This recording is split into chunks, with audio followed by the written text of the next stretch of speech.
It would be better if I were not muted. Hi, hi everybody. Welcome, welcome, welcome. And good to see some new faces, some old friends. Eric! Oh my goodness. This is so funny. I was thinking about you just today. Where's my movie? That's what I was thinking. I literally was thinking about you today. Diane, long time no see. Long time. Um, okay, so for those of you who know me, my name is Joanne Butcher. I'm a business coach for filmmakers. And I'm just really excited about teaching this class because it's just sort of been striking me in the last year or so that um, everything I do is based in the 7 habits for highly successful people. Oh, look, there's another Joanne. Oh no, she just changed to Lexi. Hi, Lexi. And I don't talk about it overtly, kind of thing. It's almost like this hidden thing that I do.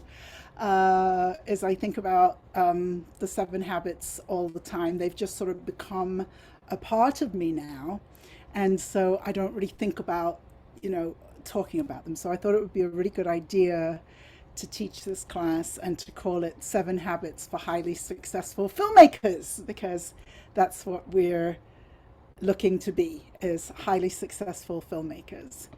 So if you can come on video, it would be really nice, so that I'm not out here by myself. Thank you so much. And also just so that we can interact a little bit. And I think I would actually like to take a few minutes, if everybody would just sort of literally take 1 minute and do an introduction. And it's really hard on Zoom. I don't know how everybody knows which order to go in, because everybody's seeing something different. But I would love to have like a 30-second to 1 minute introduction of yourselves. And my clients better be good, is all I can say. So and then I'll introduce myself, and then we'll get going.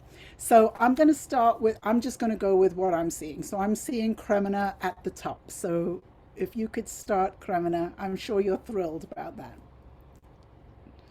Yes, I like surprises like that. So hi guys, my name is Carmena Daust. I am a documentary filmmaker and a master trainer. So I'm currently working on a couple of feature documentaries on Native Americans and the culture with the Mustangs, the way of life with the Mustangs. Um, um, um. And that's me right now. That's good. And I realize I probably am overestimating time. So let's make it more like 15 to 30 seconds, just like Cremina just did. That was perfect. Maeve, Thunderchild, please introduce yourself. Hi there, I'm May, and I have my first feature.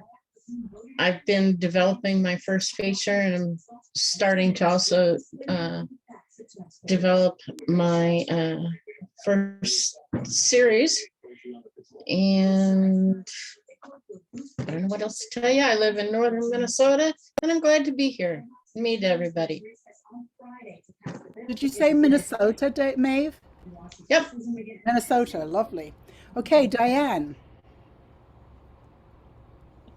Hi, my name's Diane. Didn't mean to blast you with that one. So I'm a documentary filmmaker, and I have been working. I've been in production on my first feature documentary, a social justice piece, looking at the goal being looking at ending sexual assault as we know it in this country. I had to take a bit of a break for medical reasons, and I'm coming back. So just looked like a really great way to start out here. Welcome back, Lexi. Hi everyone, I'm Lexi. I am also a filmmaker. I'm not a documentarian, although have so much respect for that work. My feature film came out earlier this year in March, so we're kind of still rolling with that. And I also work for Joanne. So if you ever need any help or have any questions or anything, please let me know. Thank you for everything, Lexi. Jody.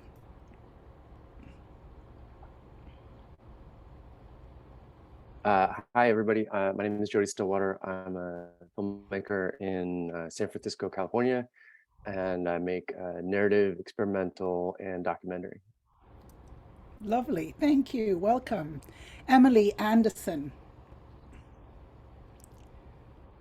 Hi, I can't see myself, but my name is Emily. Obviously, I am majority of the time I'm a cinematographer. I do have a TV series that I'm working on, and I was recently inspired to create a documentary on punk rock and its resilience in the Bay Area. So I'm constantly mixing hats and excited to be here. Thank you. Did that film already come out, Emily? No, not yet. No. It's I mean, there's similar, but the resiliency and a different angle on punk rock.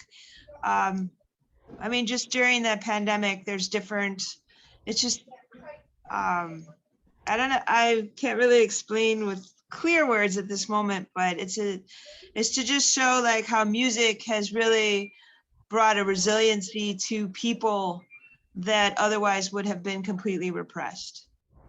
Wonderful. And punk rock is the strongest genre for making that happen in a positive mark while still having something to say and can't be silenced. That's why I chose that. Fantastic. Thank you so much for being here. Ryan. I thought Hi, I was I'm just Ryan. Go ahead, Ryan. Hi, how's it going? I'm actually in my last week of obtaining my BFA in filmmaking. That's why I'm in a mask. I'm at school for my last week. And I'm going to be transferring over to Atlanta to hopefully get a start out there and create my first feature. So Nice. Priya, please introduce yourself.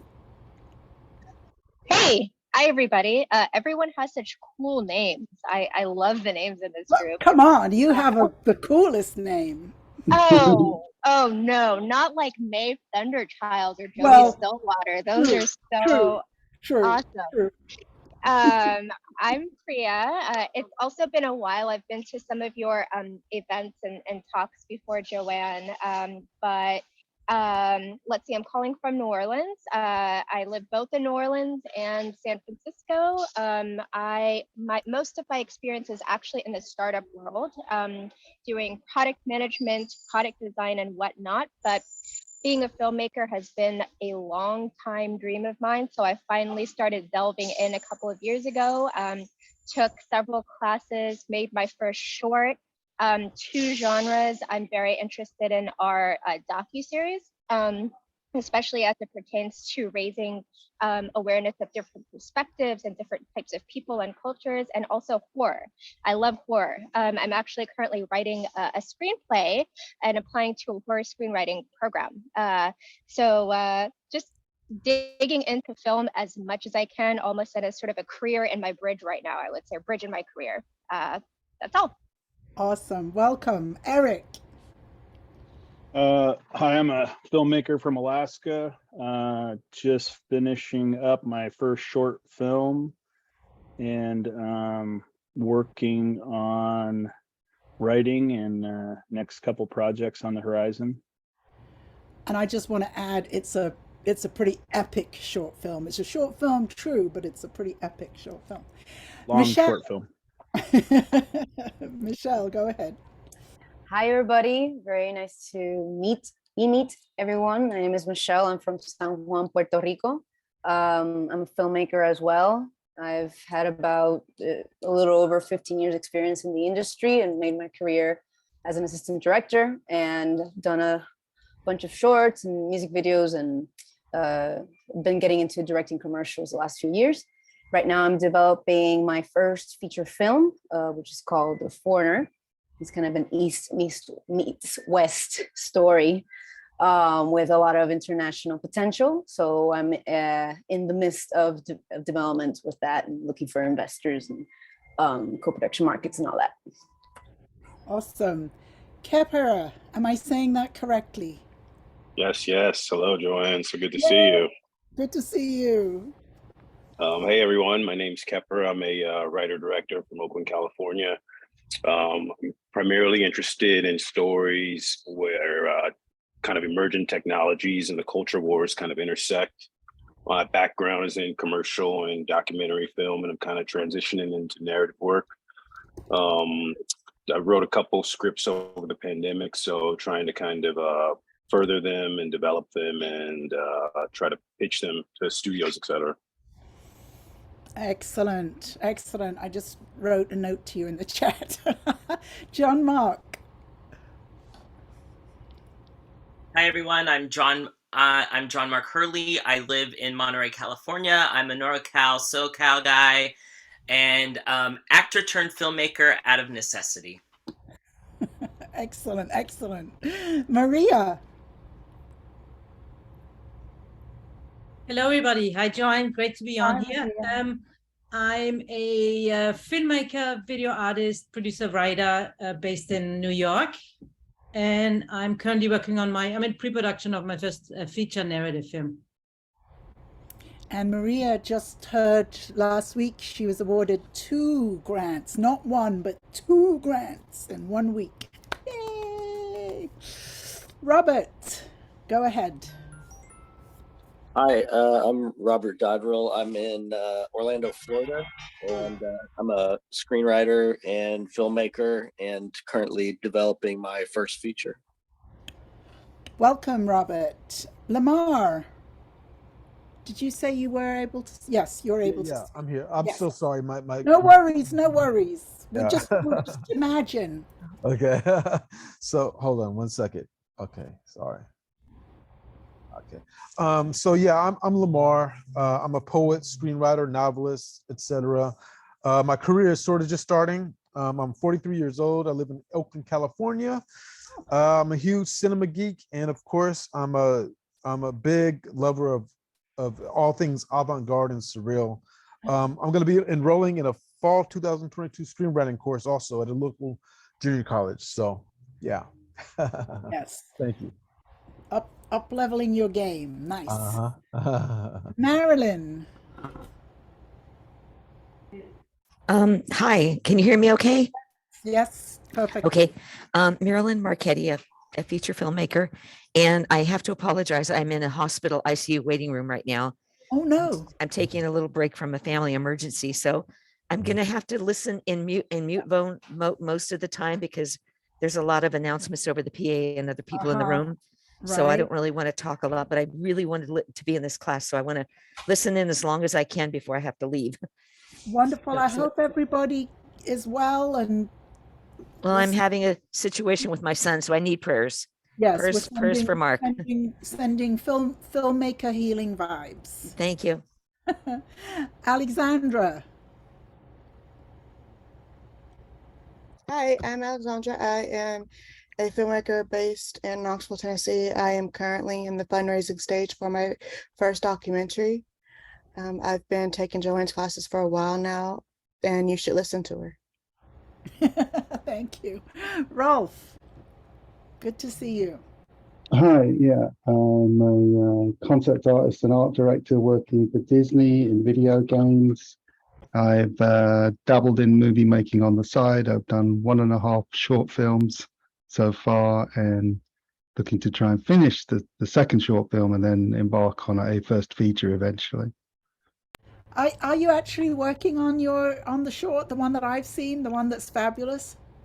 Well, I'm working quote unquote and trying to figure out a plan of how to get it finished because I just recently taught someone who knows good editors. It's really a big hurdle is to get over the editing. I've had various editors promise and then flake on me, but I may have finally found a way to just pay my way out of this problem, get it done, and then figure out the visual effects once a really good edit is done, basically.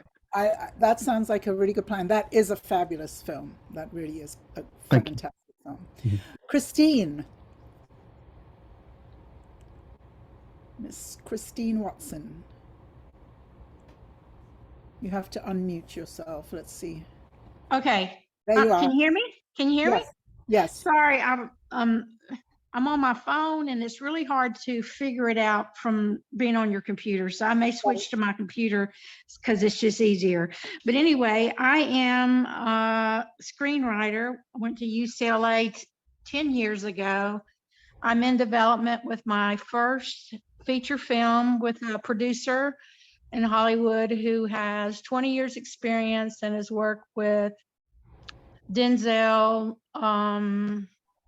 Jamie Foxx, a bunch of people that you guys know. The big problem though is we're doing it as an independent film, and money is always an issue when you're trying to do it as an independent film. So I don't really know. I'm just the screenwriter, and I'm going to be an executive producer on the project. So I need to learn more about the business of filmmaking, which I know nothing about. So I'm really excited. I think I learned about you, Joanne, from Marco Robinson, who actually read my script. He was actually the lead actor in my script for script read for the 5 to 9 Club out of Pinewood Studios. So anyway, I'm really excited to be here. Thanks. Good to meet you, Christine. You're speaking my language. Business, business, business. Okay, Jay Verchik. I forget what your first name is. Yeah, hi everybody. First name is Janet. Janet. Thanks, Joanne, as usual, for hosting these sessions. They're so valuable. So my name is Janet Versich. I am a senior content producer at a Fortune 100 company. I produced over 200 pieces of branded content, and I'm parlaying my, it's like 15 years of experience now in the corporate sector over to producing feature films. And I'm excited to announce that I'm about 2 weeks away from actually producing my first feature film. It's going to be an indie, and just everything kind of lined up, and just excited to finally officially have producer feature films outside my name. Nice to meet everybody. Good job. Good job. Good to have you back. Kayla wants us to skip her, and just yell if you have if you can speak. Anthony. Hands. There you are. Hi, everyone. My name is Anthony Hand, and my day job is in technology also, but I am producing an animated feature film about a drag superhero named Max Luau, which tells the story of Simon, a shy young barista who finds a magic wig that turns him into the titular drag superhero Max Luau. And my fun news is that we have 4 original songs in my film, and this Thursday, we are having a Grammy-nominated vocalist coming in, and I will announce her soon on social media. Very excited. And I was in Joanne's class last summer. Thank you for that. That helped me prepare, just really get going, and also then prepare for a pretty successful crowdfunding campaign on Indiegogo. Anthony's rocking it. Stephen. Hi there. I am based in Seattle. I've been working in film since 2014. I've worked on more than 70 projects, from music videos to feature films. I've been executive producer and won awards doing that. And I'm also a songwriter and a singer as well. Nice. I've met you before. Good to have you back. Barry McCord. Barry McCord? I think his microphone's not working. Okay. Oh, okay. Thank you. And Ekaterina is our last filmmaker. Ekaterina. Hi, everyone. My daytime job in the corporate world, energy, totally unrelated to film industry. And here I'm trying to actually identify what I want to do after being an actress for many years, whether I want to produce or direct. So hopefully it will be more clear to me. Excellent question. I love that question. Should I produce or should I direct? Okay, so my name is Joanne Butcher, and I am a business coach, a consultant, a consulting producer. I work with filmmakers and I help them on everything to do with the business side of film. And I don't think that I can ever be surprised by how little filmmakers know about the business, and it's not their fault, is all I can say. It's not the fault of filmmakers that they don't know about the business. There are many reasons. I've actually just started writing a book, and I think the title is going to be "Why the Film Business Sucks." But basically, there are a lot of reasons that the film industry is a real mystery, and people just don't really understand how it works. So everything that I do is about trying to help filmmakers learn how to understand the business, build a career in filmmaking, and be able to monetize their hard work, because there are no more creative people than filmmakers and no more hard workers than filmmakers. So I feel as though they should be rewarded for their hard work. So that's what we're doing here. We are getting into the business stuff. And the 7 Habits for Highly Successful Filmmakers is a classic business and personal development book. And as I said, it's one that I've used for so long that I don't even refer to it anymore. It's just sort of become part of my DNA. I call it one of my Bibles. It's a way of thinking about the way that we work and the way that we use our time that's really incredibly valuable. So I thought that it would be fun to get into seeing how we can apply these principles that Stephen Covey teaches in the book and see if we can apply them to filmmakers. There have been many versions of 7 Habits. There are all kinds of 7 Habits books. There's 7 Habits for families. There's 7 Habits for businesses. There's 7 Habits for all kinds of things. So it shouldn't be too difficult to apply that to filmmakers.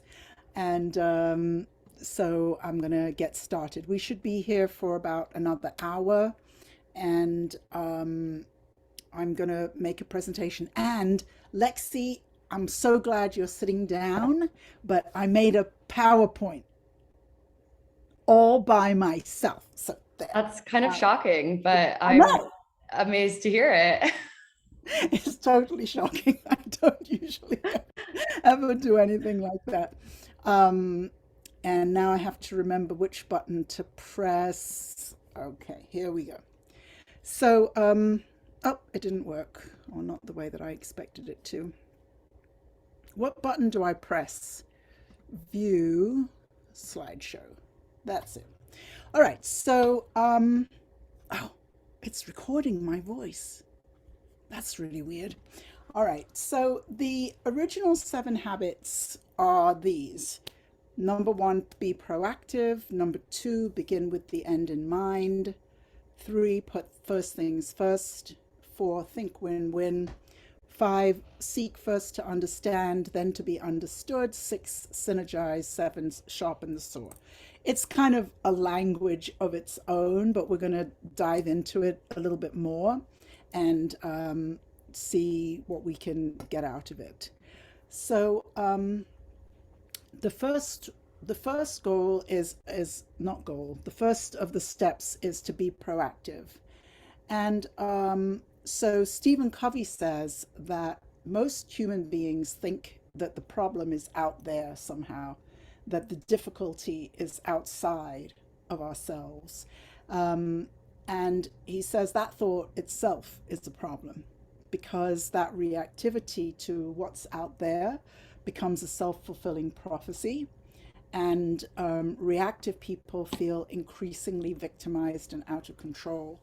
And so when I hear filmmakers talk about the industry, I mean, one of the most common things nowadays that you hear is about the word is these days predatory distributors. And I don't want to pretend there are not predatory distributors out there, because there certainly are. But the fact is that we can empower ourselves by learning about distribution and by figuring out how to be able to have a distributor that's not a predatory distributor. And so, you know, I was trying to explain this concept the other day to someone, and I said, well, if I see the world as being created by me, then I actually have some control and I can actually do something about it. If I see the world as out there and I don't have any control, then there is nothing I can do about it. So I think that there's a way where filmmakers who genuinely have been mistreated and abused for a long time and being taken advantage of are sort of, you know, in this phase of, you know, we're going to stand up for ourselves and we're not going to let ourselves be taken advantage of. But it can also cause a lot of problems. I had a client recently, and she had 2 feature films that we got representation and distribution for, and she got the contract, and then she handed it over to her lawyer. And luckily, the distributor told me, you know, he said, her lawyer is going to tank the deal,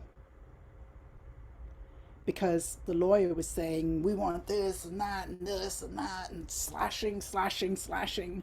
And in the end, you know, I didn't get involved or anything, and she told her lawyer to sit down. The lawyer to sit down and get the contract signed, because the lawyer apparently had forgotten our goal, which was to get those films into distribution.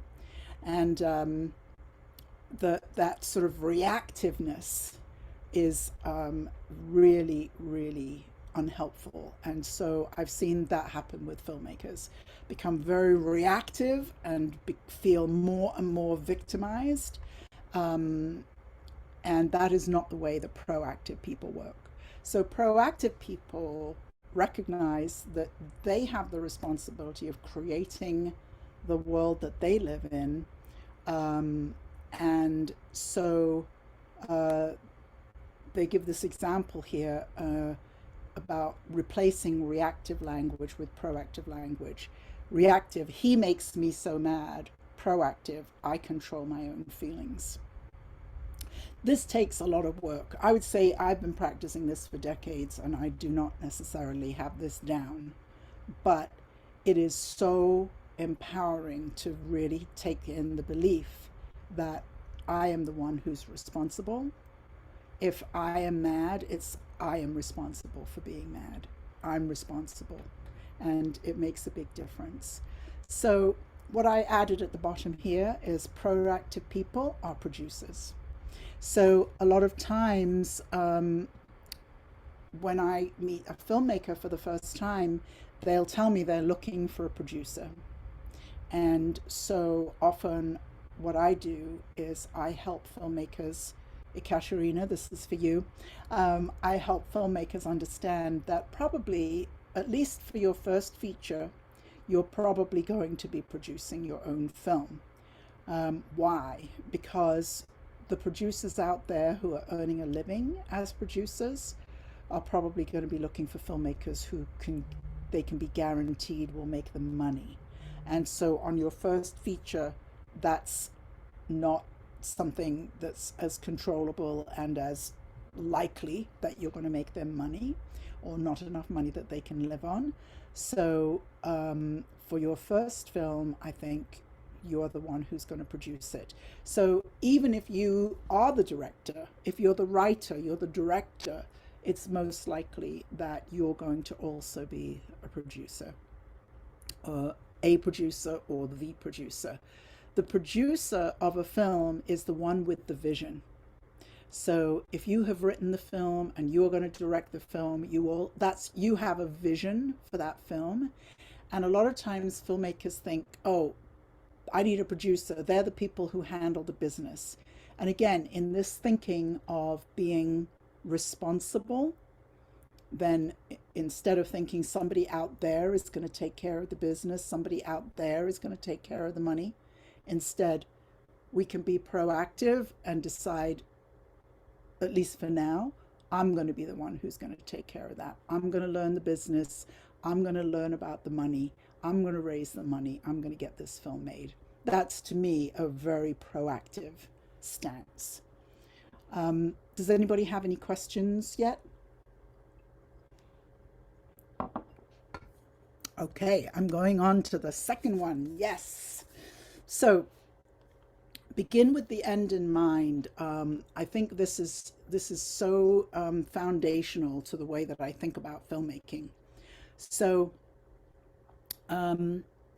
being a leader is about setting the right strategic vision for your organization in the first place and asking, what are we trying to accomplish?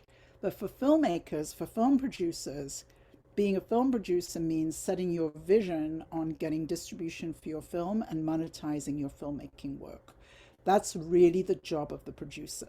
The job of the producer is to bring resources to the table, hire people, but really the number one job of the producer is to make money on the film. If you have investors in your film, the number one job of the producer is to get the money back for the investors. So the reason I think that begin with the end in mind is so significant for filmmakers is that I suggest that we always start by thinking about distribution. And usually for filmmakers, that is not what they're thinking about. They're thinking about the script, they're thinking about who they're going to have on their team, they're thinking about the writing. If I ask filmmakers, what do you need to up-level most in your filmmaking? They'll usually say, my writing, my directing, my cinematography, all of the pieces around the craft.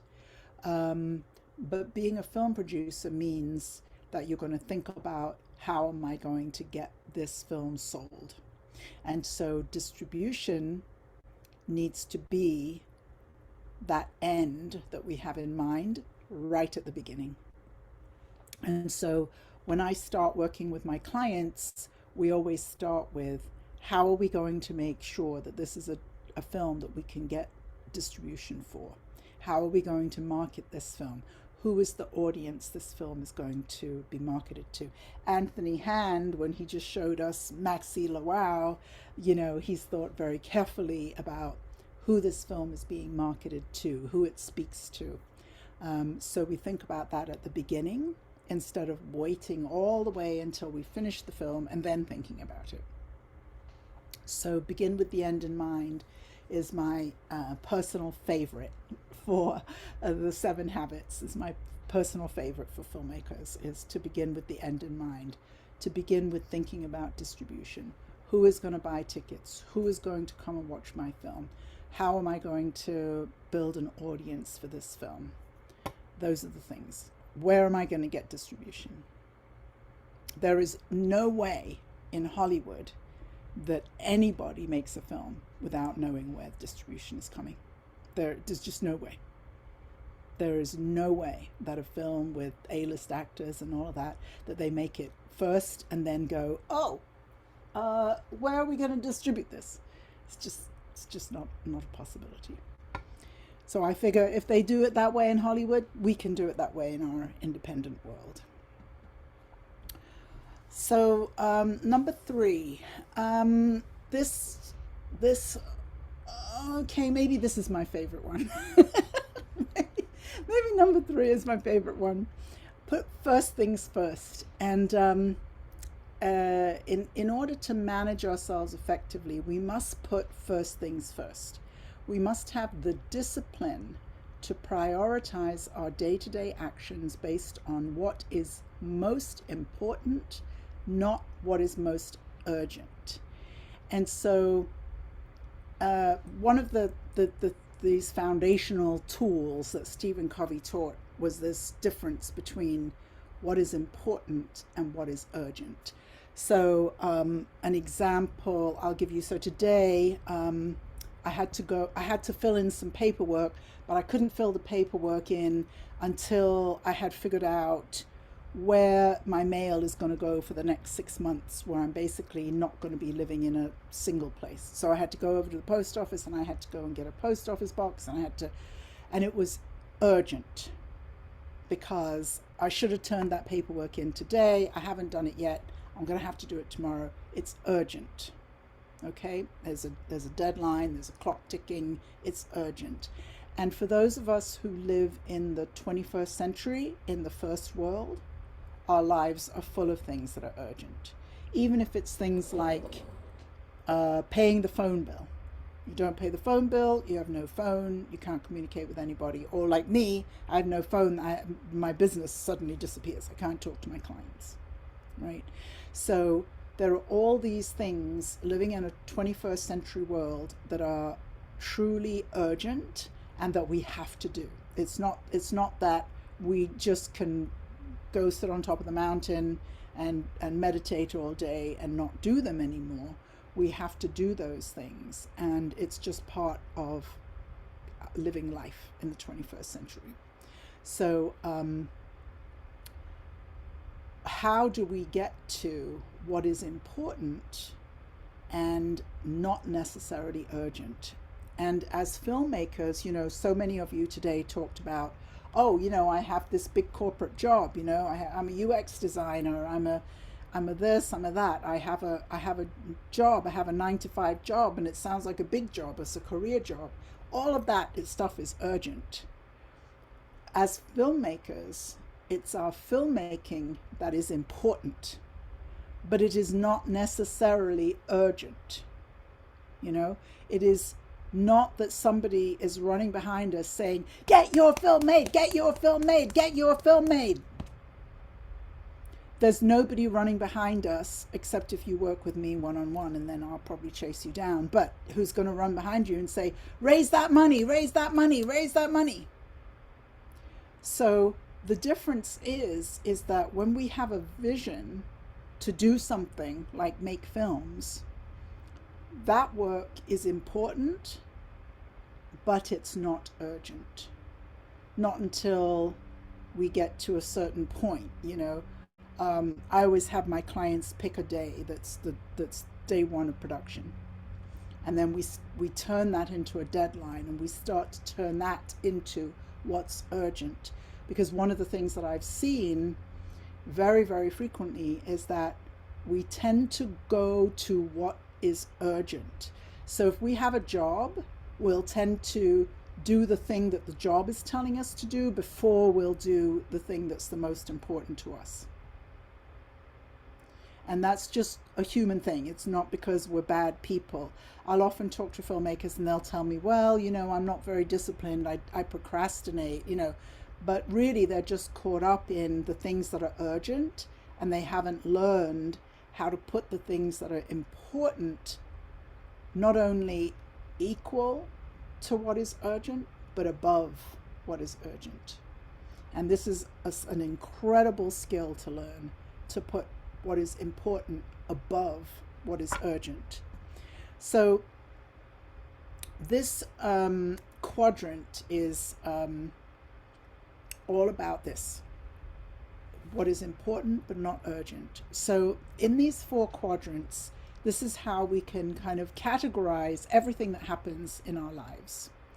So I was saying I have to fill in this paperwork, and I had to go and I had to get a post office box today, and I went to the post office, and when I got there I didn't have the right information, so I had to come back home, and then I had to go back to the post office and all this. That was important and urgent. I have a deadline, it's a pressing problem, it's a deadline driven project.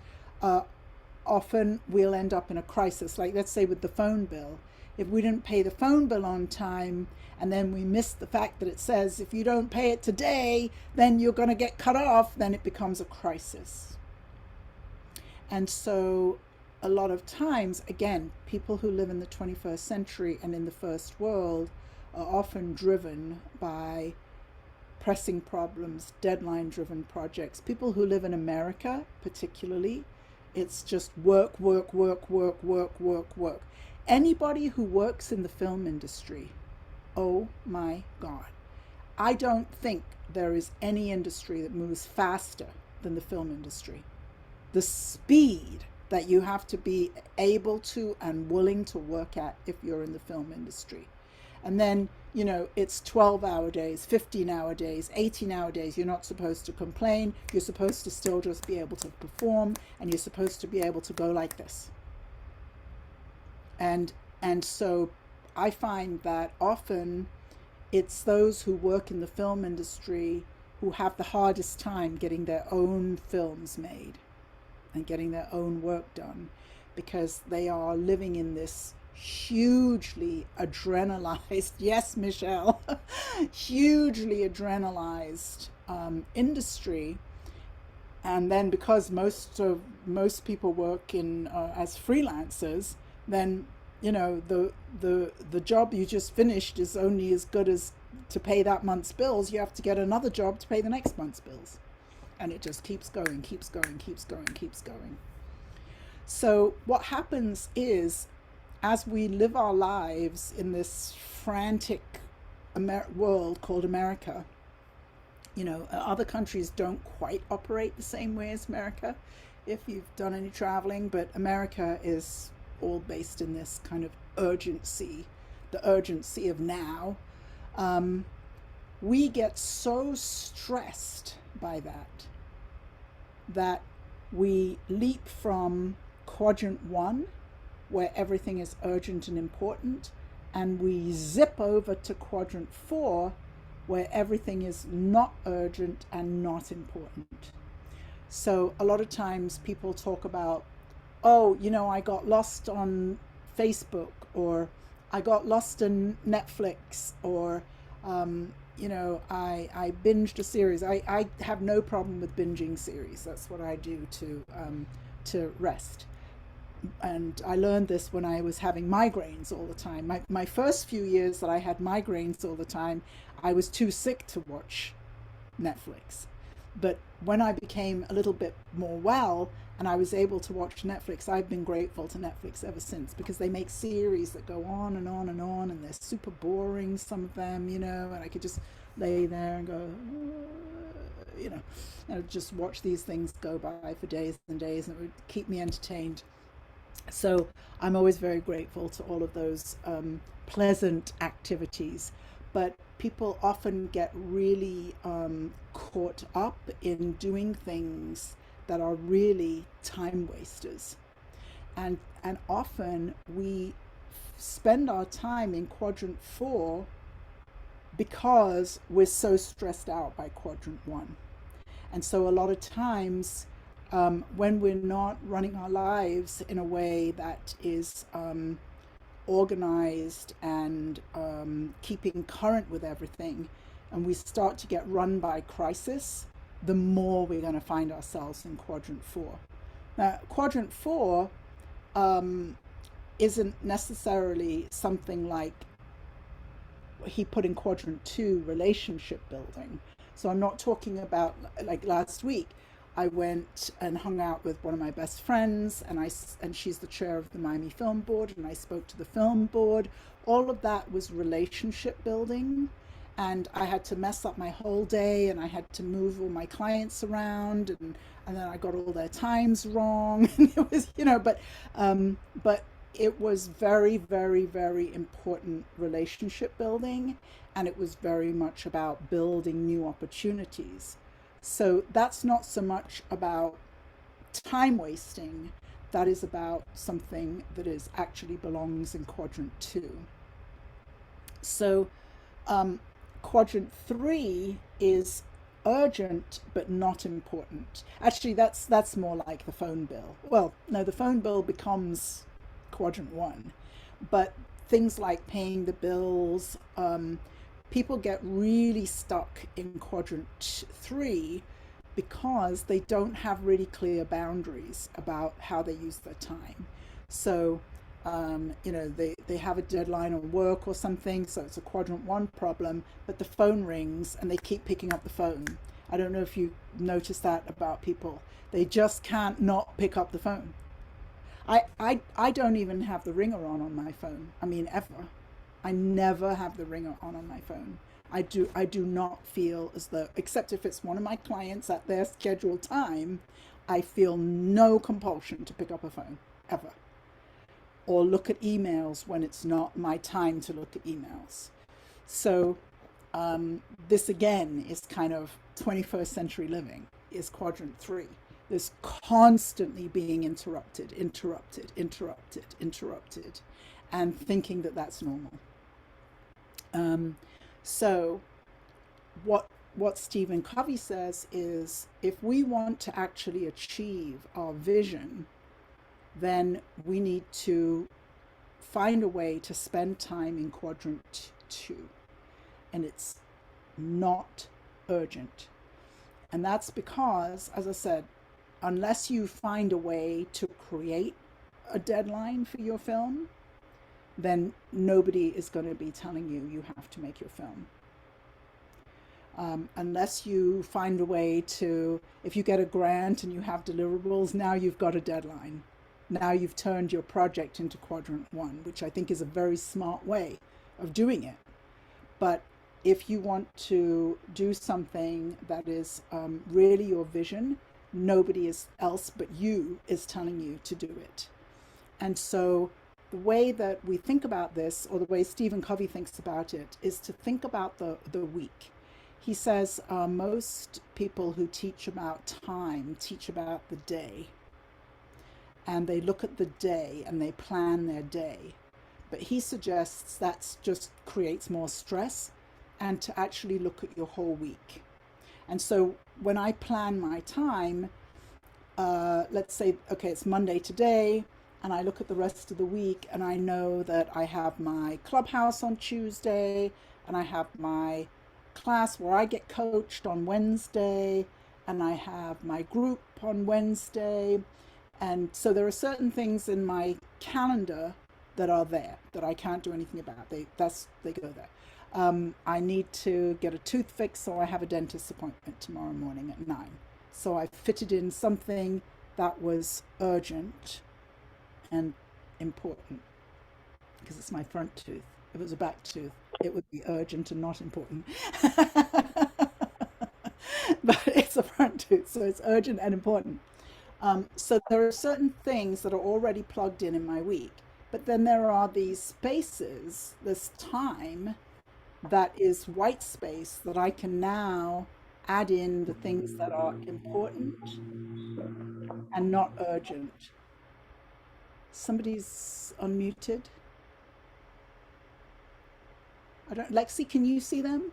Who that was? Okay. I got it. Yes. Okay, Thank you. thanks. Thank you. So I can't see much of the screen because I've got this up. So in that white space that's in the week, that's when we can plan to do our projects that are important but not urgent. And so if I look at my week, I could say, oh, you know, Friday afternoon, I have a few hours of time. I can do something with those few hours. So that's when I could work on my film. Right now, for me, I'm working on a book. You know, I could spend time writing my book. Or I could say, okay, every morning I'm going to get up an hour early and I'm going to work on something an hour before the rest of the day. Or for those of us who have kids, you know, I'm going to get up before the kids and I'm do something, or I'm going to work after the kids. So all these white spaces on the calendar we can use to plug in all of the activities that are important but not urgent. And I think this is just one of the most profound elements of this book that, as I said, this is the way that I run my whole life, my whole calendar, everything is based on this. And reducing the amount of time that I spend in quadrant 4. I spend plenty of time in quadrant 4, don't get me wrong. when I'm just resting, but I think of it as quadrant 2 because it's self-care and it's rest. It's not actually just being switched off and trying to avoid the stress that I've created by having crises in quadrant 1. I very rarely have crises anymore in my life. Okay, so any questions so far? Because that was quite a lot that I just... Any questions? Hey, Joanne, I have a question. Please. Okay, so when you were talking about self-care, Mm-hmm. so you talk, because obviously you have pleasant activities in quadrant 4. So things that actually are important for your well-being, that's something that then should be scheduled as you were describing, correct? Right, because I would count that as quadrant 2. Right, okay. Yeah. So it's important, but not urgent. Gotcha. Right, so rest, going for a walk, going to the gym, we're going to get back to some of this stuff as well, but those things are important and they're not urgent, you know. So I don't think that's the same thing as suddenly waking up and realizing I just spent 5 hours on Facebook. Right. I don't think those are the same things. Yeah, great question. Anybody else? Yeah, I do. I have a question. Sometimes getting going and getting unstuck from quadrant 4, even just getting going can be a deal. Do you have any advice or helpful ideas to help the struggling? A struggling person stuck in quadrant 4. That's really a great question. And, you know, I feel as though more and more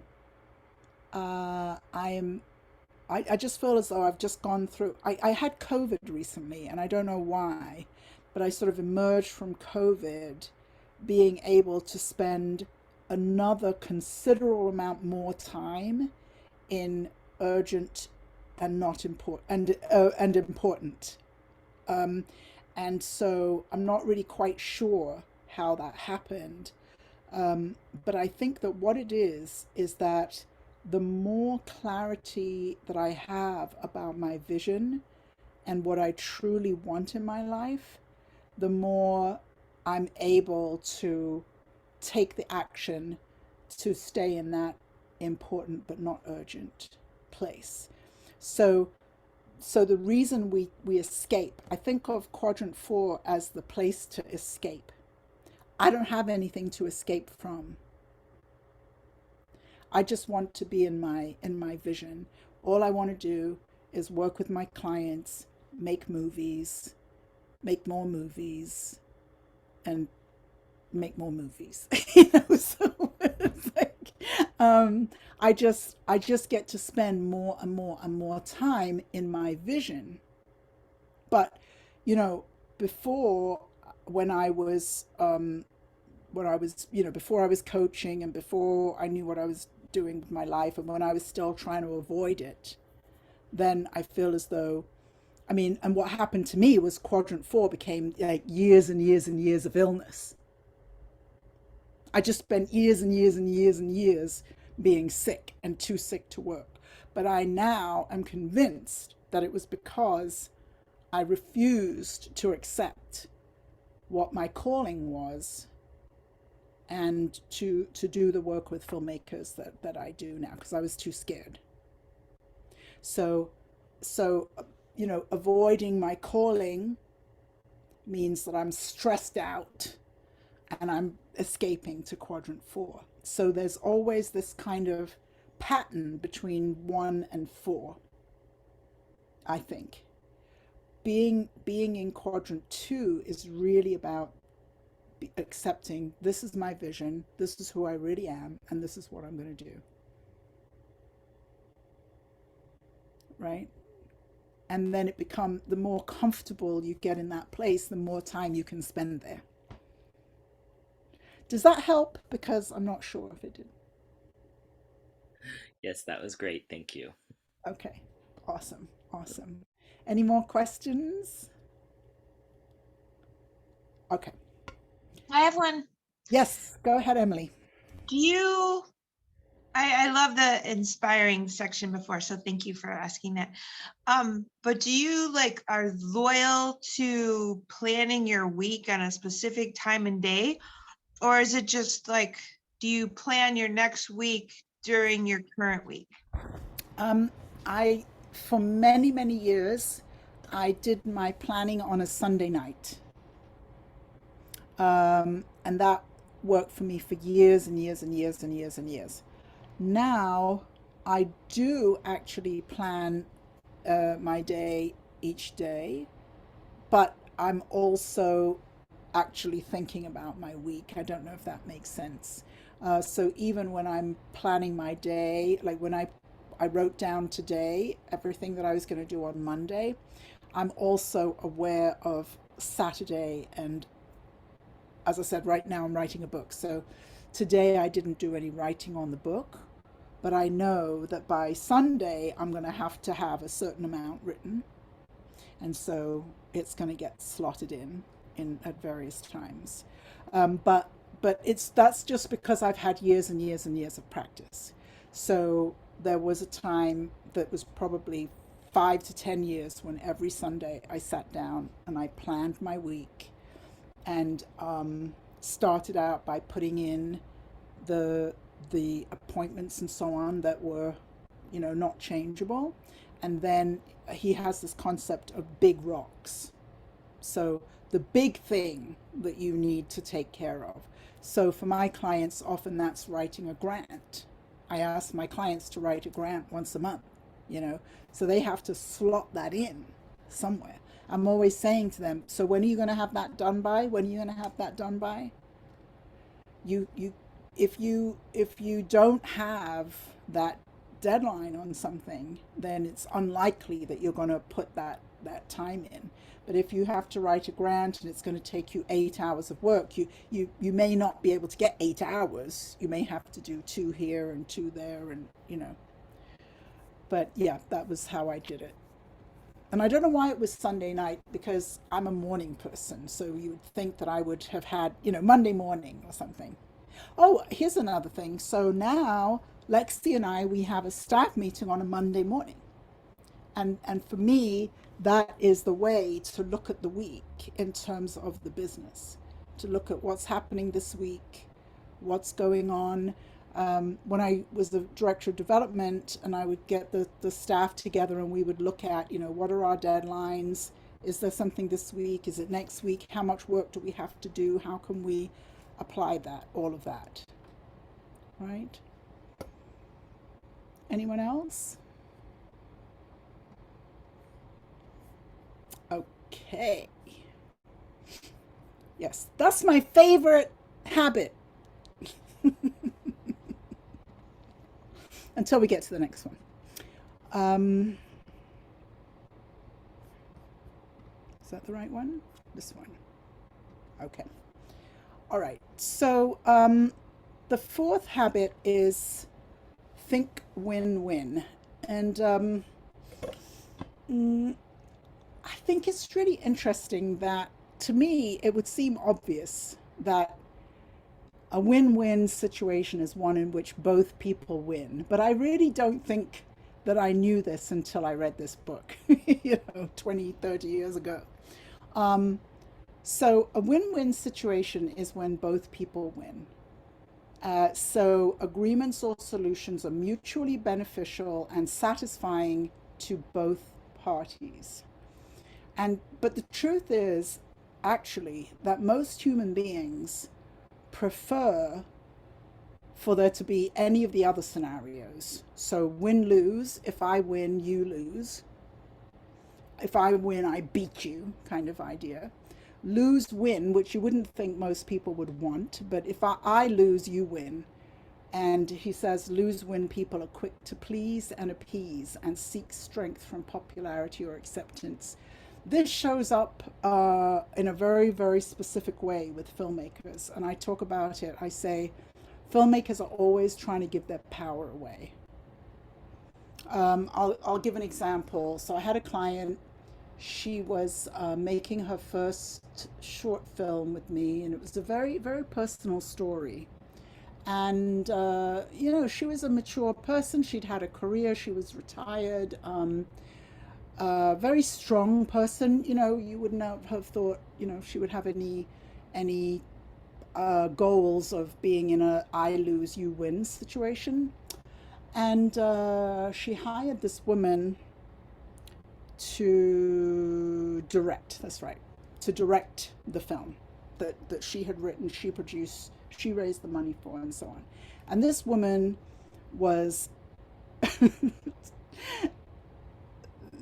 very bossy, let's call it that, very bossy. And not that I would know anything about that, but anyway, she was a very, very bossy woman. And I saw red flags straight away, but my client was like, no, no, no, no, no. She's very good at what she does and she really knows her stuff. I said, okay, great. She knows what she's doing. Excellent. And so they were only going to be shooting for a couple of days, so I didn't think it could get too bad. But they had to do a day of pickup shots, and the entire crew refused to do the pickup shots if it meant having to work with that director. That's how bad it was. The entire crew said, no, we will not work with her again. In 2 days, she managed to alienate everybody on the set. That is a big red flag. And still my client continued to work with her. So they're in post-production and they're getting the film ready and everything. And then my client comes to me and she says, the director doesn't like the film that I'm making. She wants to make her own film. And I said, okay. She said, well, she wants me to edit my version and then she's going to go and edit her own version. And I said, well, how would she be able to do that? And she said, well, you know, she wants me to make my film. Then I said, well, that would mean you'd have to go and give her the hard drives for her to go and make that film. And she said, yes. And I said, could you just remind me whose film this is? Who wrote it? Who raised the money? Who produced it? She said, oh, yes. And I said, it's your film. And I can't tell you the number of times that I have needed to tell a client that. It's your film. It's your film. And I think it's that I have a lot of very nice people who are my clients.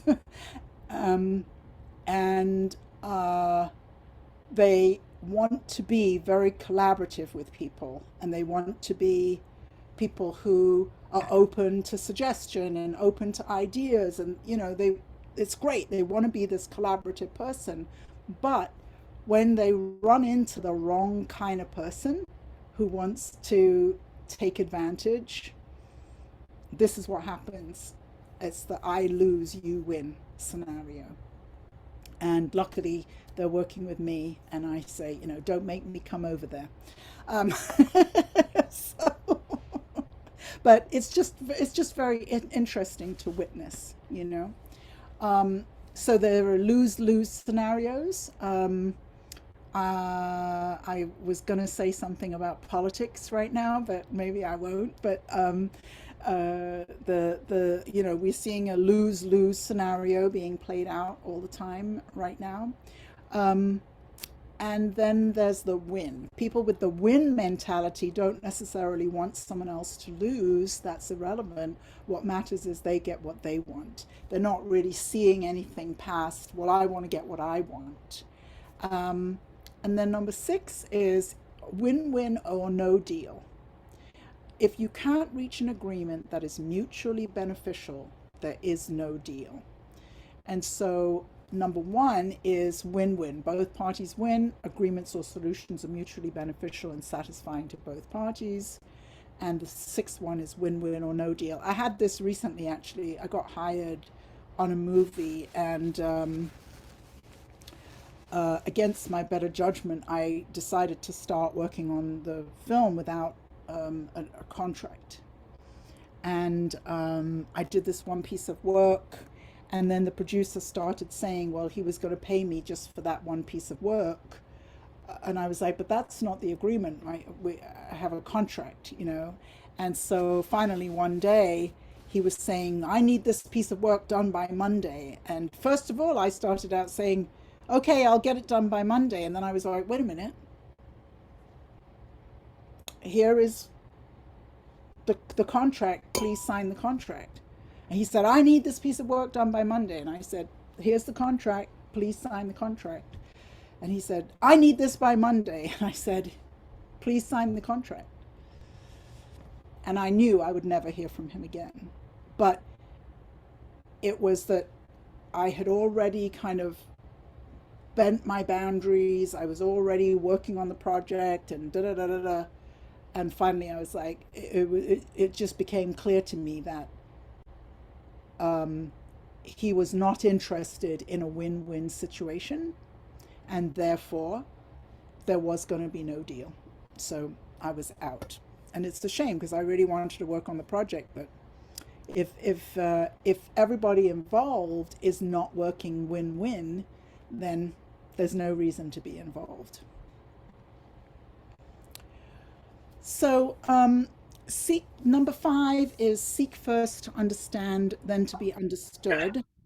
Joanne, sorry, I have a quick question on the previous. On the previous one, yes. My favorite one, the previous one, the win-win, yes. I think they're all favorites, huh? I know. How does one practice that? Ooh, that is really a great question. Can you think of a situation that's an example? Oh, many. Many. I would say I'm definitely somebody who is more often than not thinking about the other person, you know, kind of over myself. So I think that boundary setting and being okay saying no, or even thinking from a different perspective, like how can I come into this situation, you know, where both people benefit, is something that I definitely am like practicing right now as well. In fact, that situation you mentioned, I've had that same exact situation happen to me years ago. But yeah, I think it's constant practice. So I'm just wondering what tools you might have, or maybe tools that you practiced before that you might recommend in terms of like preparing for a scenario that you know is coming, or you know, contracts or negotiations or conversations that are happening, how to kind of go into things with a win-win mindset. I don't know other than to say, you know, practice. But it's funny, I was talking to a friend today, and we ended up having this conversation about people who supported us and people who didn't support us, you know. And I said, you know, really, I don't have anybody in my life anymore who doesn't support me except people from my birth family, you know. I don't have people in my life who don't support me. So like for that example that I just gave, that was very recent. You know, that was very, very recent. And this filmmaker was a former client. He had been courting me for about 5 years about working on a project with him. You know, everything was so clear, everything was spelled out. We had spent hours and hours and hours working on this contract.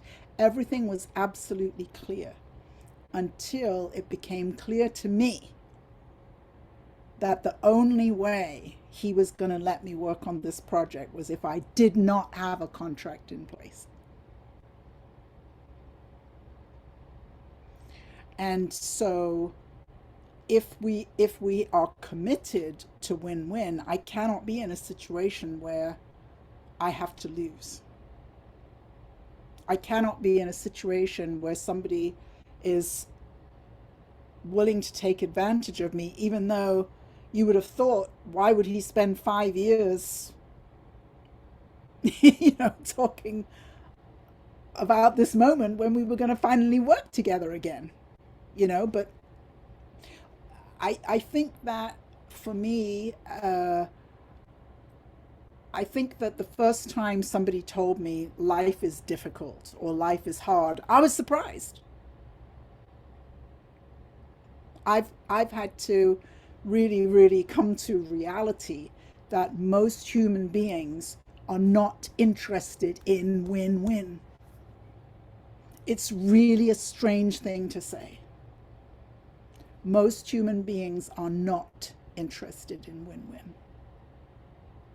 And so having a commitment to that is different. Having that level of integrity is different. That is not the standard way. Diane.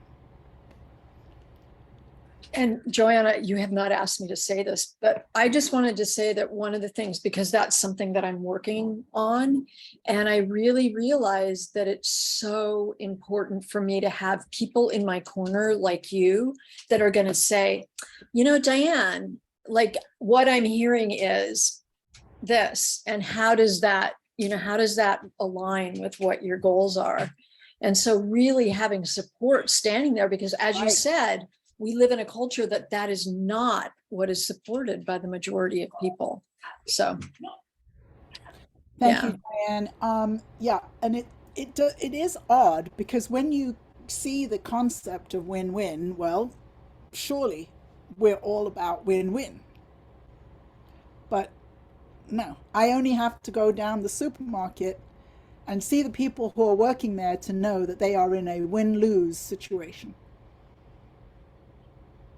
You know, it's just everywhere. People are working in lose-win situations, you know, and the corporation is winning. I just recently watched Dope Sick. I've been going through all the Emmy nominations for 2022, and Dope Sick about the OxyContin drug and the family that, with apparently no compunction, you know, to just push this drug on people and get more and more and more people addicted, just like any drug dealer on the street, but, you know, a multi-billion-dollar company. I mean, amazing. Hundreds and thousands of people dying, and they're just like, oh, how do we make more money? You know, that's the world that we live in. So to be committed to win-win, where everyone wins, is absolutely different. You know, I coach my clients, and you know, as a coach, I had to be trained. I cannot want more for my clients than they want for themselves, but my job is to have my clients be successful. I have no other goal than for my clients to be successful. But that is not the world that we live in. That we do not live in a win-win world. All right. Any more questions before we get on to my favorite habit? Okay. So this one is really nice, and maybe this is an answer to your question, Priya. Seek first to understand, then to be understood. So most of the time when we are talking to people, the human tendency is to be thinking about what we're going to say next. I think this is going to come up. Oh no, it's not going to come up again. Okay. So to actually be somebody who practices a very active listening is to be somebody who seeks first to understand, then to be understood. And so the way that I work with this with my clients is that I teach them to be able to pitch really, really well and very, very, very briefly. But when it comes to whoever they're pitching to, whether it's investors or funders or donors, that actually their job is to find out what the donor, what the investor is interested in. So I'll give an example. My client Keika Lee was pitching to some networks. She's an animation specialist, and she was pitching to some children's networks.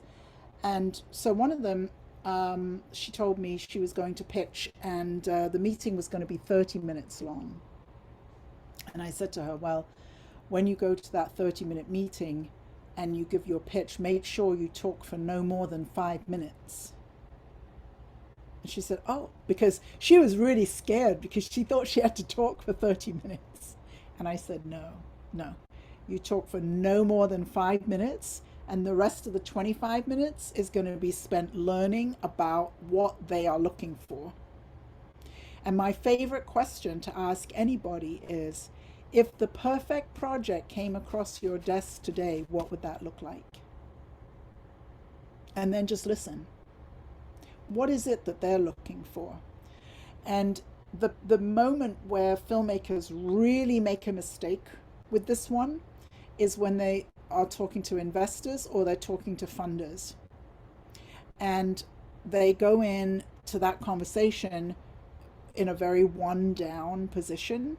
And so instead of trying to understand the other person, they kind of get into this messed up thing where they think, I have no power, they have all the power, they have money, they're rich, they're the funder, you know, they have all the power.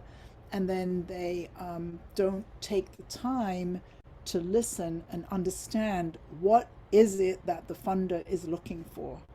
What is it that the investor wants? And there is nothing more important than that.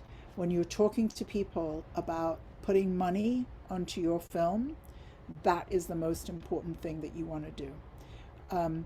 Even if the person is saying no, you want to understand more about what it is that they are saying no to, what it is that they think they're saying no to. So this is a really, really important one with fundraising. This is perhaps the best one for fundraising. Seek first to understand, then to be understood.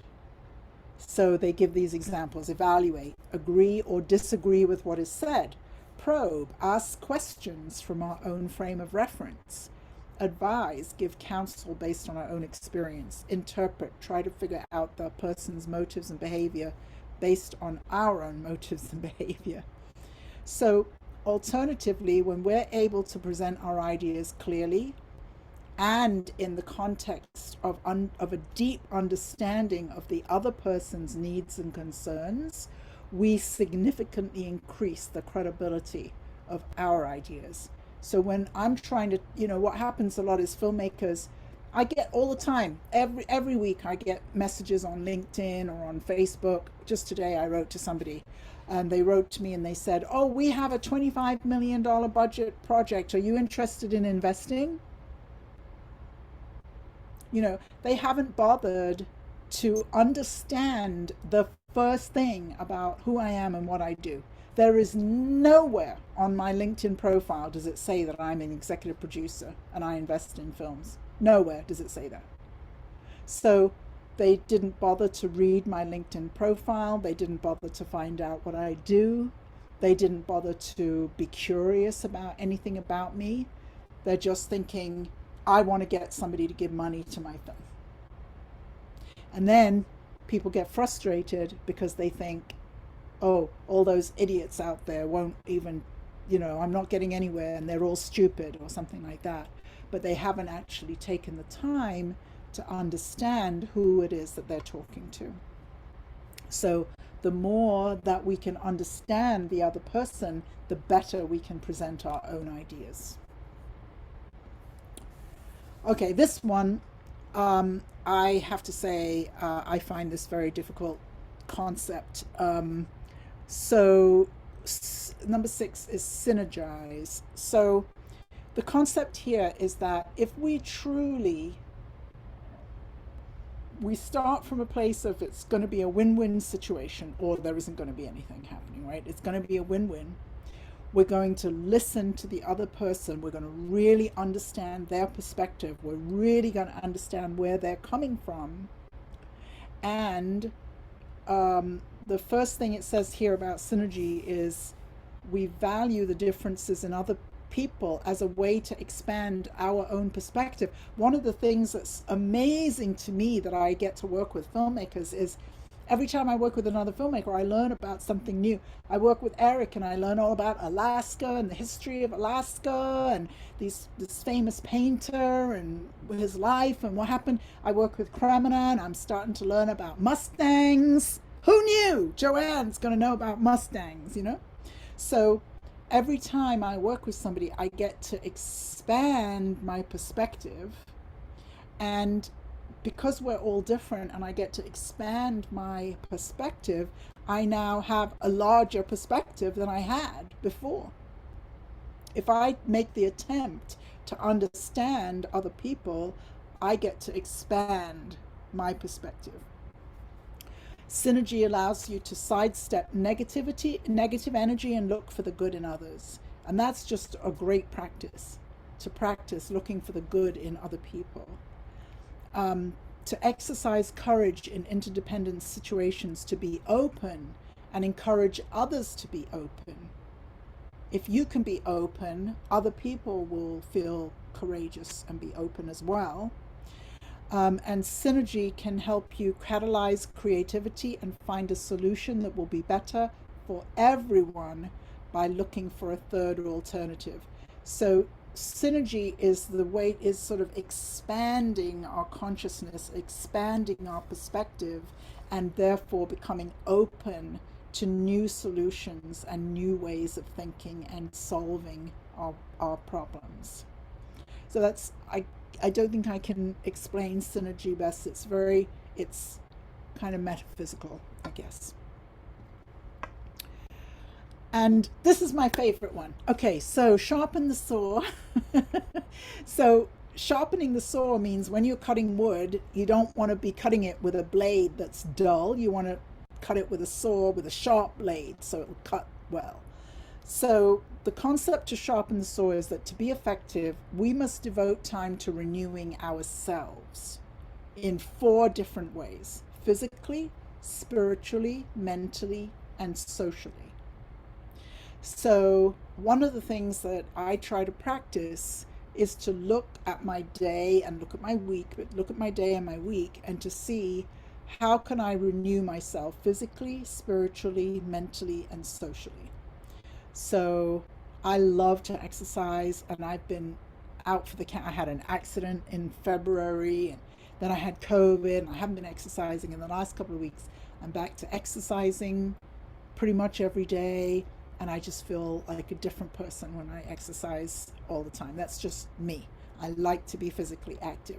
For some people, that could mean going for a walk. It could mean being out in nature. It could mean any number of things. But to renew ourselves physically, for me as a coach, because I deal with so many different people's energy, and often it's pretty deep, the work that we do, I have to renew myself. If I don't renew myself, I would just be burned out. At the end of my week of coaching, I would just be totally burned out. But I'm constantly renewing myself, and I have to put in hours and hours of work every day to be able to show up for my clients in that renewed, restored place. So every day spiritually, I start my day with meditation. If you have a spiritual practice already, fantastic.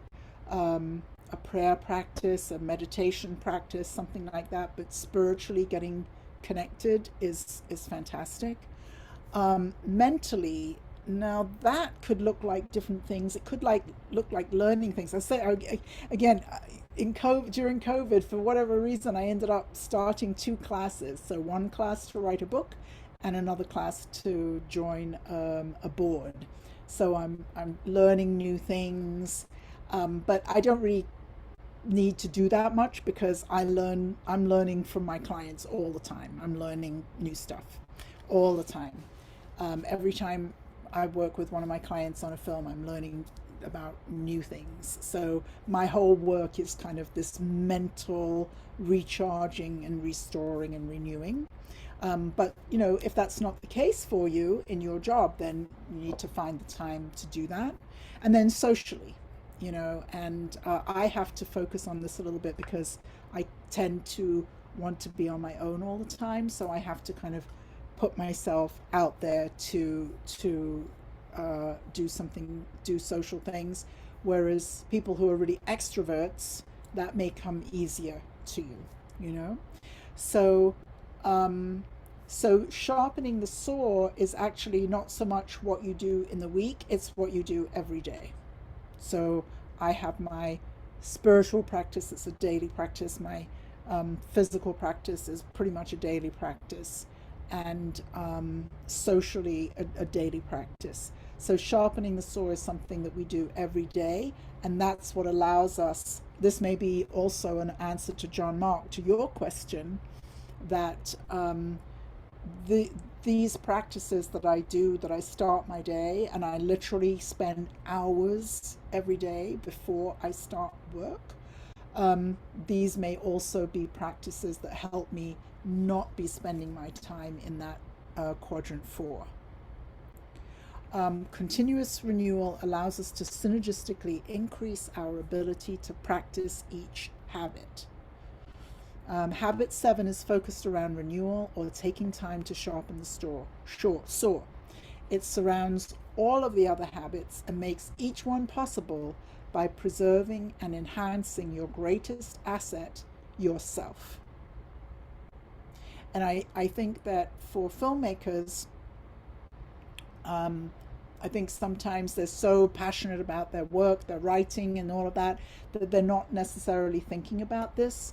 But I think that taking care of yourself physically, spiritually, mentally, and socially is even more important if you have a vision to make films and to actually make that happen. Maeve, what is your question?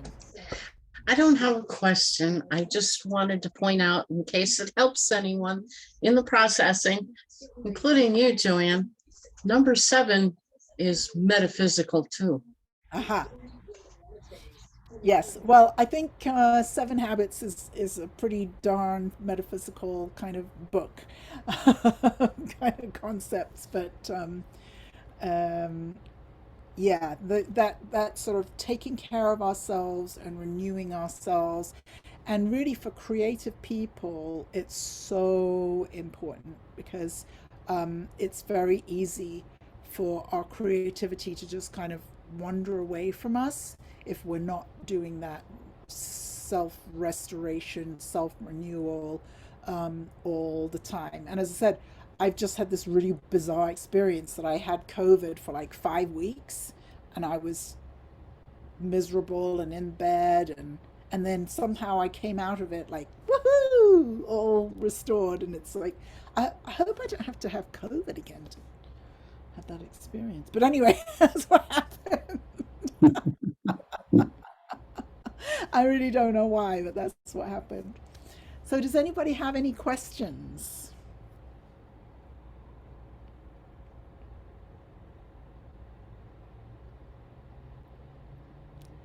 Sure, I'll take a question.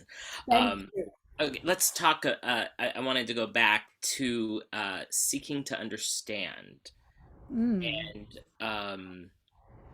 not so much that I seek to understand, because I'm very familiar with the 7 habits. Oh, okay. I meant to ask that at the beginning. Who was familiar? Yes, I forgot. Yes. Very familiar with 7 habits. Love the book. And I know this is in pertaining to filmmakers, but I've heard you speak before, even when you say that you're a producer, and that one of the biggest things there is managing people.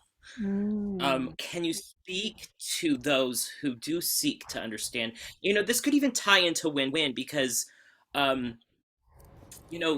there's always the X factor of the other person in the relationship, whether it's in the industry or it's in the personal life. And I think sometimes the bridge is between, when you are the person who seeks to understand, that the person on the other side might not have the skills or the abilities to understand, or maybe aren't motivated by understanding. Can you talk a little bit about what can be done, or skills or practices or tools that can help bridge the divide between the giftings and the abilities of a manager to the other person who might not have the perspective? Well, are Do we you talking understand about? the question? Yes, yes. Are Okay. we talking about in film? Yeah, in film or personal, whichever, because at some point, people bring them people hopefully are bringing their whole self to the equation, Not necessarily. and not necessarily right. But it was funny. My colleague who just died, Tanya Kersey, about a year ago, she was doing these clubhouses, and she'd been in the industry for about 40 years, and she founded the Hollywood Black Film Festival, and she had all these famous people, and it was during COVID, and everybody was stuck at home, so everybody showed up at her clubhouse groups, and they were all these like big time players in the industry.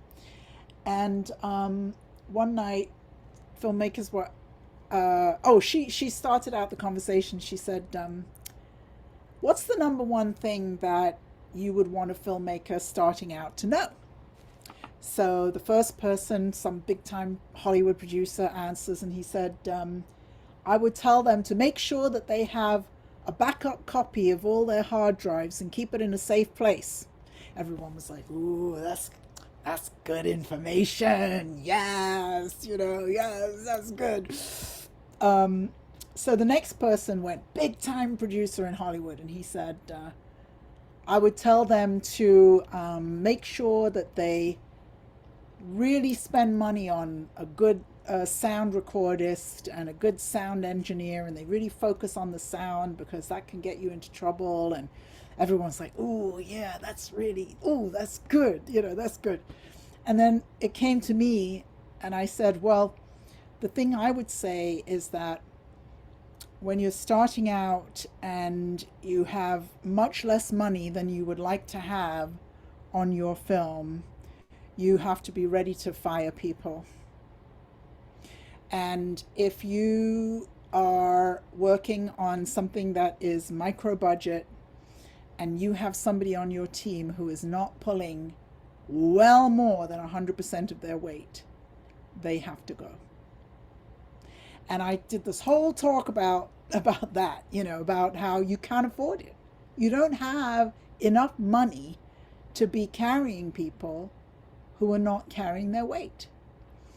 And, I talked this whole thing about it, and then there was this silence, and then somebody said, one of the big time producers said, so Joanne, would I be right in assuming that you are very willing to fire people? I said, absolutely yes.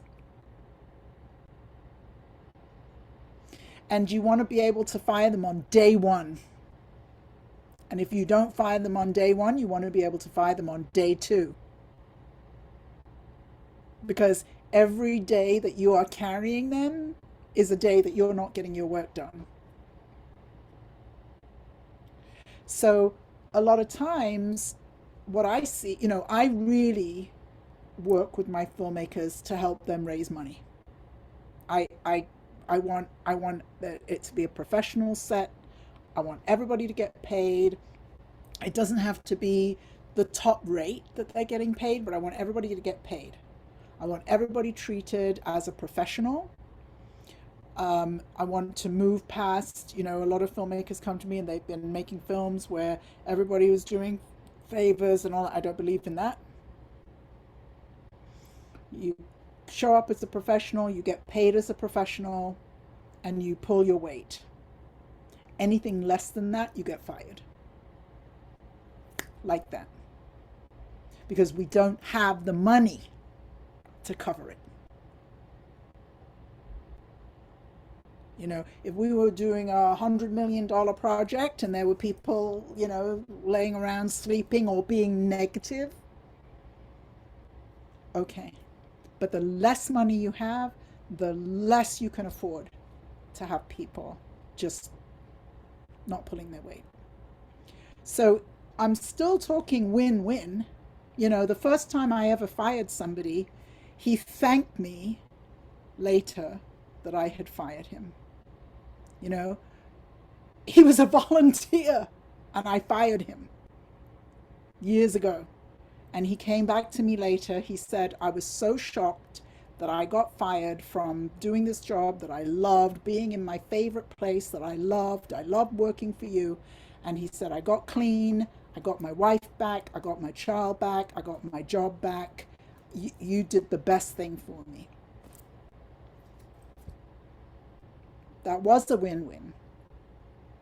You know, sometimes you're the first person that somebody has said no to. Sometimes people need to hear no. That is not acceptable. You know? Anybody else have a question? And we'll kind of, I've run over time a little bit, so any more questions? So this was a lot, I think. As I said, I've never taught this before. I didn't know how it was going to go. Everybody's a little bit like shell shocked. Okay. But you know, you can buy your own copy of 7 Habits. You can get a Cliff Notes version of 7 Habits. You know, it's as I said, for me, it's really a Bible. It's really a way that I run my life, is according to this. And I think it's a great way to help you get to your next goals and sort of think about, how do I want to use my time? You know, please use it as you can. Thank you, Stephen. So, you know, yes, Priya, I'll try and organize the slide things. If any of you would like to talk to me about working with me, I love to work with filmmakers and help them become successful.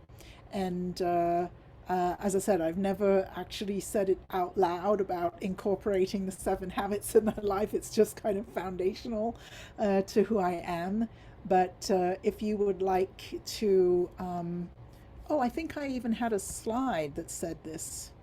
Let's see if I actually have a slide that says this. I forgot that I made a last slide.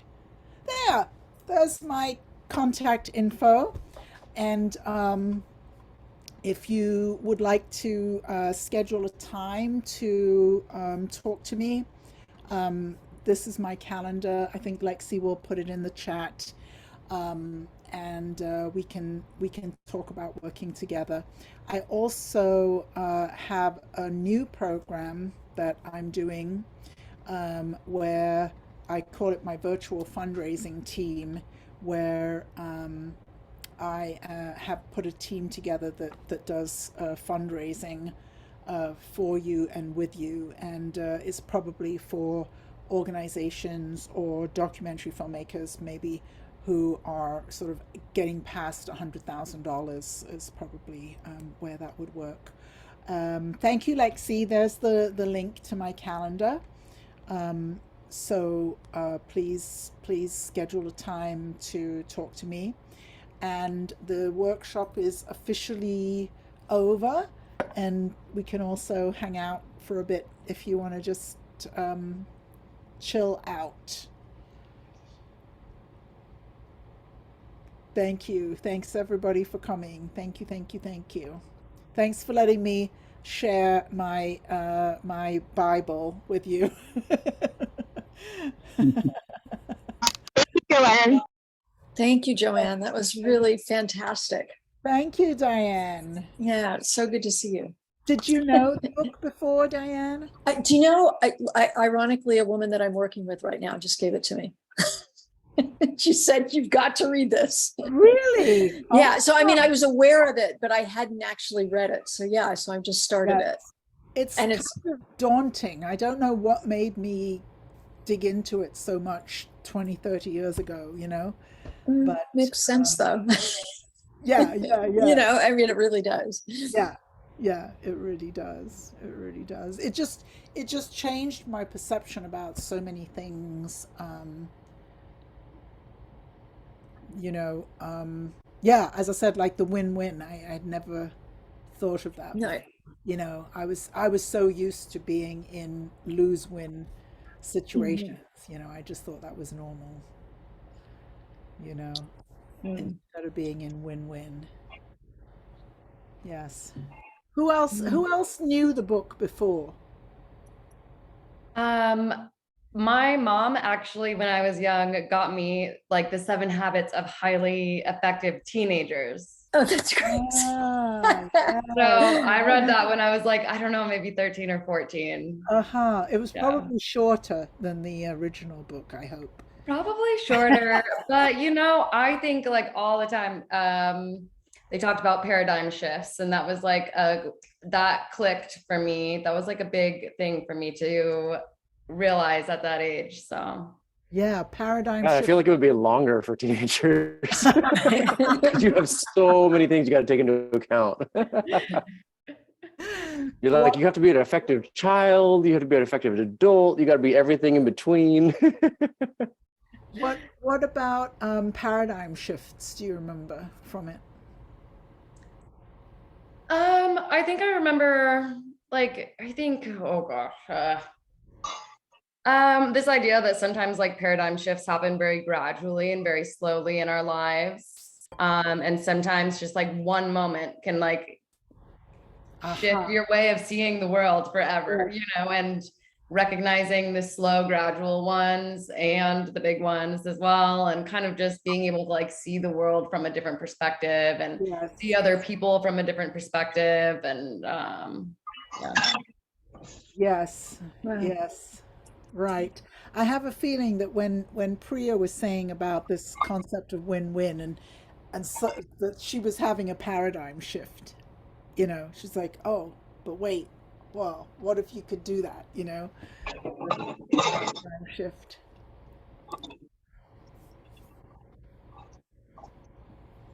Well, because for me, one of the things that I have difficulty with people, like the idea that well, I mean, I do agree with you that most of us are not into that win-win paradigm. But at least theoretically, sometimes it's very difficult for me to conceive, like when you were talking about Pfizer, you know, the drug company from Dopesick. I can't imagine killing people so that I could buy more art or something. You know, it's Pfizer, by the way. I'm sorry. I thought it was Pfizer. Purdue. You remember Purdue? Sorry. Have you seen the show yet? Yeah. Yeah. There's a joke in the show where they go to the head attorney general, like whoever, like who Merrick Garland is today, and he's like, they're all, you know, they're sure that he's going to shut them down, and they go in and he says, so guys, what's your problem with the chicken people? And they're like, the chicken people? Because yeah, why are you trying to shut down Purdue Chicken? They're like, no, it's not Purdue Chicken. It's Pharma. And he's like, oh, well, go ahead then.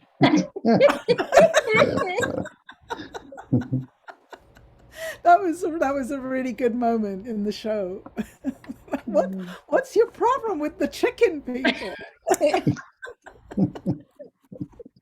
Yeah, they're just like, and not only are they very, very comfortable with the idea of killing all these people, they've already done it before. Exactly. The family's already done it before.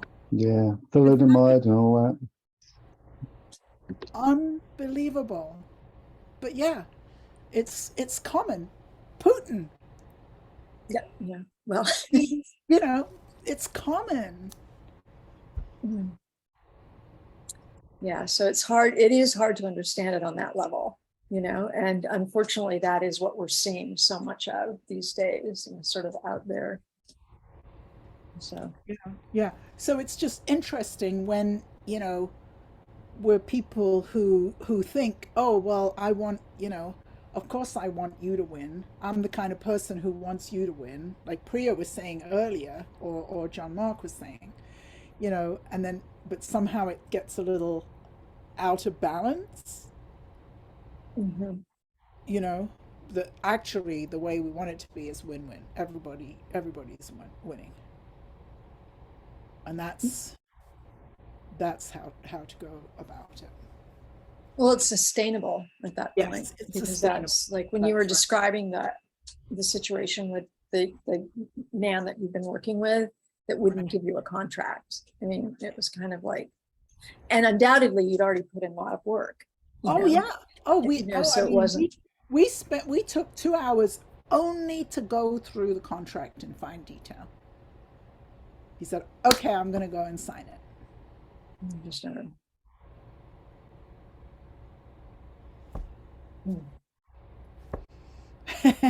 It's very strange. Very strange. I have a question. Yeah. Yeah. So, what do you think about in terms of the win-win, lose-win spectrum? What do you think about compromise or taking a pay cut and allowing yourself not as much, but giving a little more to the other so that things can work out? If my question makes any sense. Well, you're talking about a specific example. So what is the example? Well, I was thinking of, so I'm a real big fan of basketball, and the Golden State Warriors, right? They have this thing where when they're over the salary cap, so one player has to take a pay cut in order to keep the team together. Oh, yeah, that kind of thing. Like, where is that at on the lose-win spectrum? I don't know enough about basketball salary and everything. I'm assuming it's already a massive salary.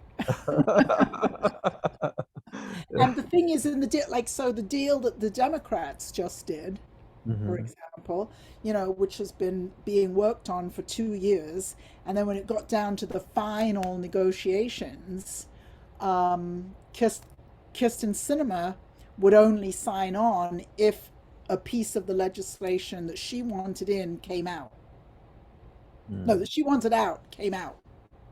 So she negotiated to get that piece out.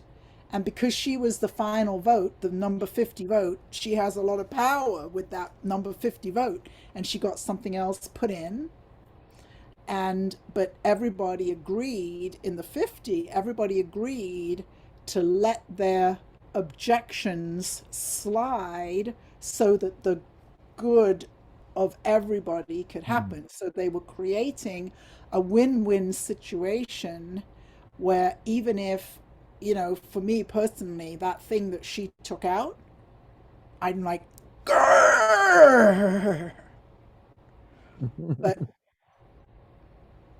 But she got to have that power to take that piece out so that the win could happen for everybody. So to me, that's a win-win, even if there are things that are like,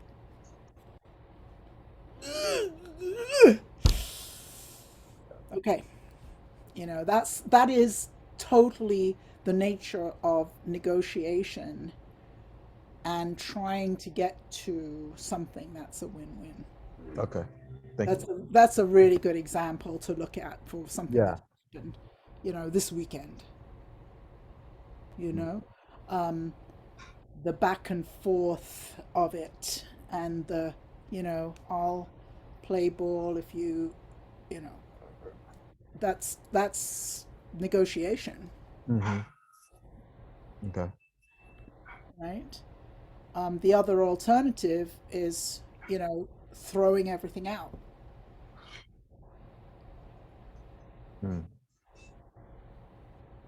Yeah. So I don't know the basketball scenario enough, but it sounds as if probably that player who takes the pay cut, they can negotiate other things that they can benefit or something, but they're benefiting the whole, so it's a win-win for everybody, right?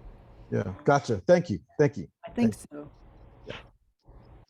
I went to see the Golden State Warriors once several years ago before they suddenly hit big, and the stadium was maybe a quarter full, Oh, and my friend wow. and I went, and we were all the way at the top, you know, and Mhm. I was just amazed. I thought the team was so fantastic. I don't know anything about basketball. I'm like, how come this stadium is empty? And the next year they just started winning and winning and winning and winning, and Yeah. I've never forgotten it being in that I think most that was the empty Oracle Arena, I stadium. think. Yeah, in Huh? Oakland. That was the Oracle Arena in Oakland, right? Yeah, Yeah, yeah, I think so. I think so. I think it's the same arena that they have now, but it was before they became a winning team. yeah, yeah. Yes. Yes. Oh, it's fun to just hang out because after these things, I'm always like, "Woo!" just like coming down from the focus, you know? Hey, Joanne, on the pay cut thing, could you, as far as film, could you kind of relate that to, like, if you're the writer and director and you're working on your own micro budget, you just wouldn't pay yourself anything, because sometimes I'm sure people raise the budget and they put money toward themselves as the writer or director, but say you forego anything for yourself in that initial budget so that you can put it toward other areas of the film. Yeah, You think that would? that's great. And I think that, it really kind of depends on which film you're on. Mhm. Your first film, you're on your first feature film, your second feature. So it's very common for filmmakers making their first film to not get paid for their script, not get paid for directing, not get paid for producing, all of those things. That's common. But the way that I wanted to see it win-win for my clients is that, are you earning money from a job? Where is your income coming from? Is it sustainable? Can you pay your bills? What money do you need to have come in so that you can pay your bills, right? So in order to make it win-win, if you're going to give up all this money in order to get the film made, which creates a win, having your first feature film made is a big win. But how do we also balance that with making sure that you have enough money coming in? My mentor, Murray Warshawski, who wrote the Bible on fundraising for documentary films called Shaking the Money Tree. Back 30 years ago when I was bringing him to Miami to teach, he had all these horror stories about filmmakers. You hear about filmmakers maxing out all their credit cards, remortgaging their house. I have a client actually who, before she worked with me, took her entire life savings of $500,000 and spent it on a film. You know, um, but these are things that I would never let my clients do. Not that, I always have to remember I'm a coach, I'm not the military. It's not like I can go to my client's house with a gun and tell them what to do. But ideally, my clients end up making a feature film and delivering that film to the distributor and not being in debt to themselves or to anybody else. That's how I create a win-win situation for my clients, even if they're not getting paid a salary for their writing, a salary for. And some of my clients keep those things in their budgets. Either way is fine. If they keep it in, we have to raise that money as well. If we don't, then they have to have money coming in somewhere else. So to me, those are the ways to sort of think about that. But if you leave it in, if you leave getting paid for your script, getting paid for your directing, getting paid for your producing, which I have no problem with, now we have to raise that money. So when we're talking about how much money to raise, then the higher the amount, the possibility is the longer it will take. So all of these factors can be weighed in to what makes the most win-win situation. Does that make sense? Yeah, perfect. Right? So, you know, it's, I don't have any preference that you don't get paid for those things. You know, my preference would be you do get paid for those things. But if you do get paid for those things, then we have to know that we have to raise that money, which is fine. Yeah. Absolutely fine.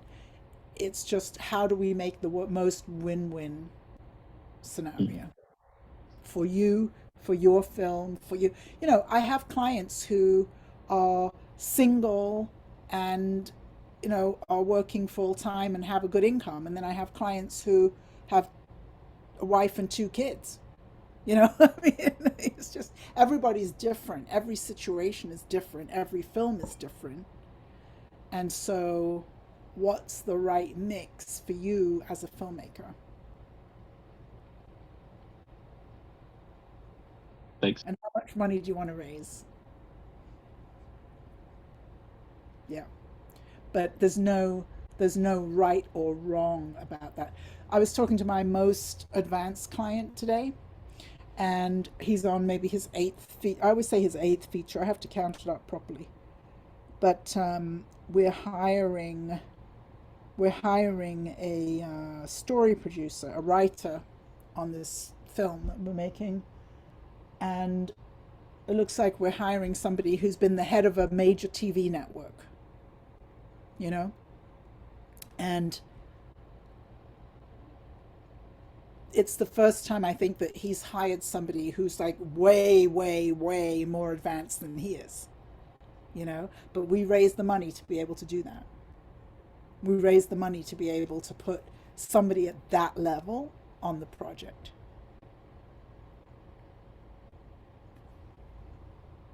And then having somebody at that level helps us raise more money.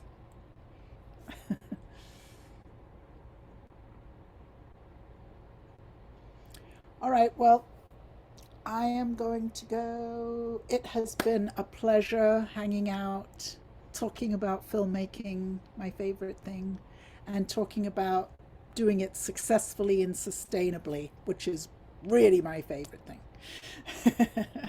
So I look forward to meeting some more of you. I hope you've signed up on my calendar, and I look forward to meeting you all soon. I like to know everybody and what your films are and what you're doing. Thank you. Thanks, Joanne. Cool. Awesome. Thanks. Thanks again. Thank you Joanne. so much, great. Joanne. Thank you so much. All Bye right. bye. Bye-bye. Cheers.